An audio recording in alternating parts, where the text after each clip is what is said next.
এক দরবেশ তিনি স্বপ্নে দেখেছিলেন যে তিনি তাকে বাঘে তাড়াচ্ছে। বাঘের তাড়া খাইয়া তিনি গিয়ে উঠলেন এক গাছে।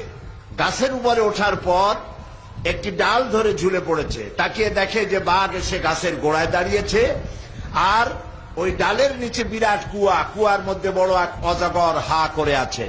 হঠাৎ করে টের পেল যে ডালের গোড়া কিসে যেন কাটতেছে। তাকায় দেখে একটা সাদা ইঁদুর আর একটা কালা ইঁদুর ডালটা কেটে দিচ্ছে। এই স্বপ্ন দেখে তার ঘুম ভেঙে গেল। তিনি ঘুমের থেকে জেগে আল্লাহর এক অলির কাছে গিয়ে জিজ্ঞেস করলেন, হুজুর আমি তো এরকম একটা স্বপ্ন দেখলাম, এই স্বপ্নটা কি? অলিউল্লাহ বললেন, দেখো এই স্বপ্নটা আসলে স্বপ্ন না, এটা বাস্তব। আর এটা তোমার একার না, এটা সারা দুনিয়ার মানুষের। বলে কিরকম? কয় তোমার পিছনে যে বাঘে তাড়াচ্ছিল ওই বাঘটা বাঘ নাও, বাঘ হলো হযরতে মালাকুল মউত আজরাইল। তুমি যে গাছে উঠে ঝুলে পড়েছিলে যে ডালে, ওই ডালটা তোমার হায়াত। আর যে নিচে অজগর হা করে আছে এইটা হলো তোমার কবর। আর যে সাদা ইঁদুর আর কালো ইঁদুর ডাল কাটতেছিল এটা হলো দিন আর রাত। দিন আর রাত প্রতি মুহূর্তে তোমার হায়াতের রশি কেটে দিতেছে। এরপরে লোকটি মাথায় ঠান্ডা ঠান্ডা অনুভব করলো, তাকিয়ে দেখলো যে উপরে মৌচাক ছিল, তার থেকে মধু পড়তেছে। মধু চাটতে চাটতে ঘুম হয়ে গেল। বললো, এই যে তুমি মৌতের ভয় ভুলে গেলা, ডাল কাটা ভয় ভুলে গেলা, বাঘের ভয় ভুলে গেলে, মধু চাটতে চাটতে এই জিনিসটা কি জানো? বলে না, জানি না। বলে এইটা হলো তোমার স্ত্রী, এটা তোমার সম্পদ, এটা তোমার ক্ষমতা, এটা তোমার মাল, এটা তোমার জমি জমা ইত্যাদির মহব্বতে তুমি যে মরবা এই জিনিসটা তুমি ভুলে গেছো। এই যে স্বপ্নটা সে লোক দেখলো, সেই লোকের স্বপ্ন আমাদের জীবন এক কিনা? বলে একই। আমাদের পেছনে আজরাইল ঘুরতেছে আর আমরা মালের পিছনে দৌড়াচ্ছি। আমরা আমাদের হায়াত প্রতি মুহূর্তে কাটতেছে আর আমরা প্রতি মুহূর্তে এগিয়ে যাচ্ছি মৃত্যুর দিকে, আমরা টের পাচ্ছি না। এই জন্য আল্লাহ রাব্বুল আলামিন বলেন, ওয়াল আসরি ইন্নাল ইনসানা লাফি খুসর। আল্লাহ তাআলা বলেন মানুষের জীবন ক্ষতিগ্রস্ত, মানুষের জীবন বিফল। 4টি কাজ করলে জীবন হবে সফল। সুবহানাল্লাহ বলেন। কয়টা কাজ করতে হবে? 4টি কাজ। এই 4টি কাজ আপনারা পকেটে করে নিয়ে যাবেন মাহফিল থেকে। আল্লাহ যেন তৌফিক দেয়, জোরে কোন আমিন। আজকে রোদ্রে একটু কষ্ট হলে কি হবে? অনেক কিছু হবে, ক্ষতি হবে। একটু ক্ষুধায় কষ্ট করলে ক্ষতি হবে। আল্লাহ তাআলা এই কথাগুলি শোনার আর বোঝার আমাদেরকে যেন তৌফিক দেন, আমরা বলি আমিন। 4টি কাজ। 1 নম্বরের কাজ হলো আল্লাহর প্রতি ঈমান, ঈমান আনতে হবে। 2 নম্বরে নেক কাজ করতে হবে। 3 নম্বরে হকের দাওয়াত দিতে হবে। 4 নম্বরে সবর করতে হবে। এই 4টে কথা আমি আপনাদেরকে বলবো। 1 নম্বর হচ্ছে ঈমান। বলেন 1 নম্বর কি? আমরা সবাই ঈমান আনছি কিনা? ঈমান এনেছি। ঈমানের ভিত্তি কি? লা ইলাহা ইল্লাল্লাহু মুহাম্মাদুর রাসূলুল্লাহ। সবাই পড়েন লা ইলাহা ইল্লাল্লাহু মুহাম্মাদুর রাসূলুল্লাহ।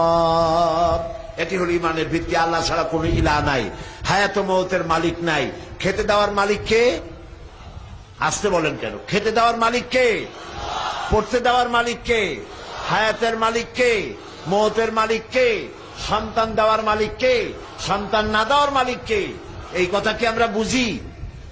বুঝি না? বুঝি না। বুঝি না বলেই বিবাহ করেছে, 8-10 বছর হয়ে গেছে, বাচ্চা হয় না। চলে গেল কোনো মাজারে, কোনো কবরে গিয়া বললো, বাবা আমার তো ছেলে পেলে হয় না, আমার একটা ছেলে দাও। বলে না মানুষে? জোরে বলেন, বলে না? এটা বলা কি জায়েজ আছে? জায়েজ নাই। কারণ আমি সন্তান চাইবো কার কাছে? চিল্লায় বলেন। হযরতে জাকারিয়া আলাইহিস সালাম সূরা আলে ইমরানের মধ্যে আল্লাহ রাব্বুল আলামিন বলেন, হযরতে জাকারিয়া সন্তান চেয়েছিলেন আল্লাহর কাছে। আচ্ছা আপনারা বলেন, পীর বুজুর্গ বড় না নবীরা বড়? বলেন সবাই। নবীরা বড়। তো নবীরা সন্তান চাইছে কার কাছে? আমরা চাবো কার কাছে? আল্লাহর কাছে। মানুষেরা তো বোঝে না। সেই জন্য আমি দেখেছি এই যে বাইজিদ বোস্তামী রহমতুল্লাহ আলাইহির এক কবর আছে চট্টগ্রামে, সেইখানে গিয়ে দেখলাম মানুষেরা, মুসলমানেরা, দাড়িওয়ালা টুপিওয়ালা মুসলমান গিয়া কসমের কদমবুসি করে। ওই যে পুকুর আছে, পুকুরের মধ্যে আছে বড় বড় কসম, কসমগুলোর কদমবুসি করতেছে মুসলমানে। বলেন নাউজুবিল্লাহ। তারপর একটা গাছ দেখলাম, গাছে অনেকগুলো দূরের থেকে মনে করলাম ফল, কাছে গিয়ে দেখি ফল না, ইট আর পাথর ঝুলাই রাখছে। আমি জিজ্ঞেস করলাম যে ইট পাথর ঝুলানো কেন? তো লোকেরা বললো এটা করছে মেয়ে লোকেরা, যাদের বাচ্চা হয় না, ইট আর পাথর ঝুলাই রাখছে। বললো তাতে লাভ কি? তো বললো যে তাদের ধারণা ইট পাথর ঝুলাই থুয়ে গেলাম, এটা যেরকম ভার ওই রকম পেটের মধ্যে ভার হইতে হইতে একদিন বাচ্চা হয়ে যাবে। চিন্তা করছেন এই কাজ কি মুসলমানের করা উচিত? বলেন আপনারা করা উচিত? আল্লাহ যে আমাদেরকে, আল্লাহ আজকে যে মুসলমান দুনিয়ায় মার খাচ্ছে, দুনিয়ার মধ্যে সব থেকে বেশি মার খায় কারা? কন্ত দেখি, জোরে বলেন না ভাই। মুসলমান মার খায়। বুশ মারে কাদেরকে আজকে? বুশ কাদেরকে মারতেছে? শ্যারন মারতেছে কাদেরকে? ইহুদিরা মারতেছে কাদেরকে? মুসলমানদেরকে। আমাদেরকে ইহুদিরা মারে, খ্রিস্টানা মারে, মুশরিকে মারে, কাফেরে মারে, সবাই মারে আমরা খাইতেছি। আমরা কি দুনিয়া আসছি মার খাওয়ার জন্য ভাই? কি বলেন, মার খাওয়ার জন্য আসছি? তো আমাদের বিপদ হয় কেন? বিপদ হয় এই জন্য যেহেতু আমরা মালিক চিনি নাই, আল্লাহরে চিনতে পারি নাই। আল্লাহরে শুধু বলি আল্লাহ একজন আছে, কিন্তু তার শক্তি সহকারে তাকে বিশ্বাস আমরা পরিপূর্ণভাবে